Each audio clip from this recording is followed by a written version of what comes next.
श्री महाकालेश्वर ज्योतिर्लिंग मध्य प्रदेश के उज्जैन नगर में है।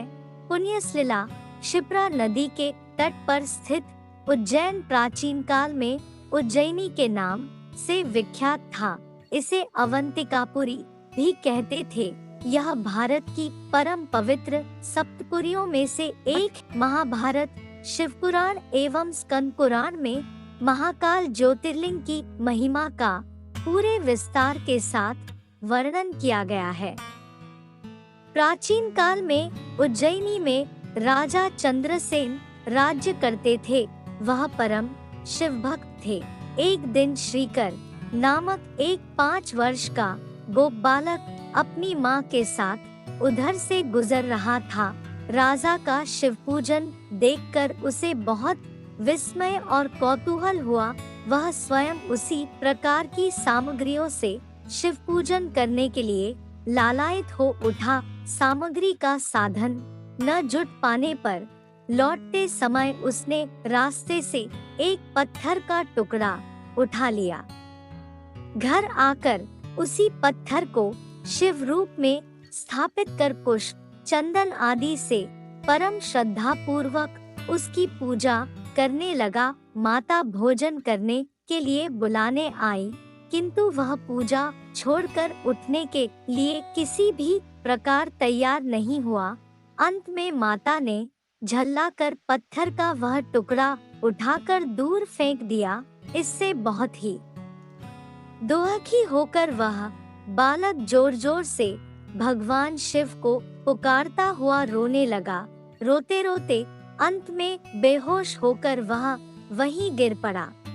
बालक की अपने प्रति यह भक्ति और प्रेम देखकर भोलेनाथ भगवान शिव अत्यंत प्रसन्न हो गए।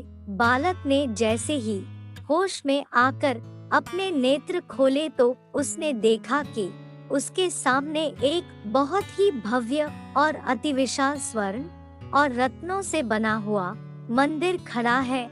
उस मंदिर के अंदर एक बहुत ही प्रकाशपूर्ण, भास्वर, तेजस्वी ज्योतिर्लिंग खड़ा है। बच्चा प्रसन्नता और आनंद से विभोर होकर भगवान शिव की स्तुति करने लगा। माता को जब यह समाचार मिला तब दौड़कर उसने अपने प्यारे लाल को गले से लगा लिया। पीछे राजा चंद्रसेन ने भी वहां पहुंचकर उस बच्चे की भक्ति और सिद्धि की बड़ी सराहना की।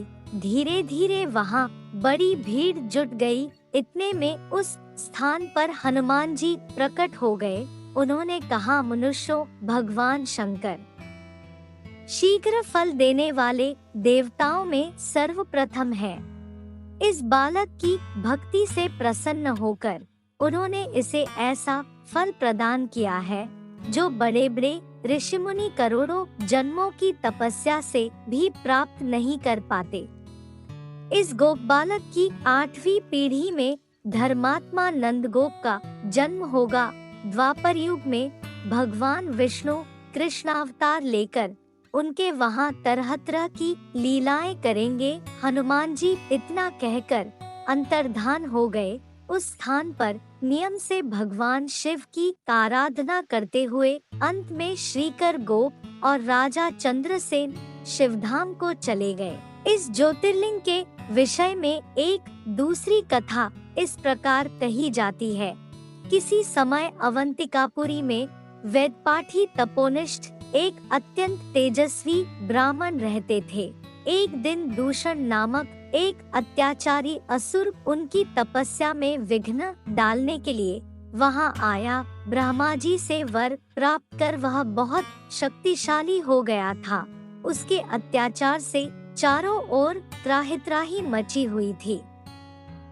ब्राह्मण को कष्ट में पड़ा देखकर प्राणी मात्र का कल्याण करने वाले भगवान शंकर वहां प्रकट हो गए। उन्होंने एक हुंकार मात्र से उस दारुण अत्याचारी दानव को वहीं जलाकर भस्म कर दिया। भगवान वहां हुंकार सहित प्रकट हुए, इसीलिए उनका नाम महाकाल पड़ गया। इसीलिए परम पवित्र ज्योतिर्लिंग को महाकाल के नाम से जाना जाता है।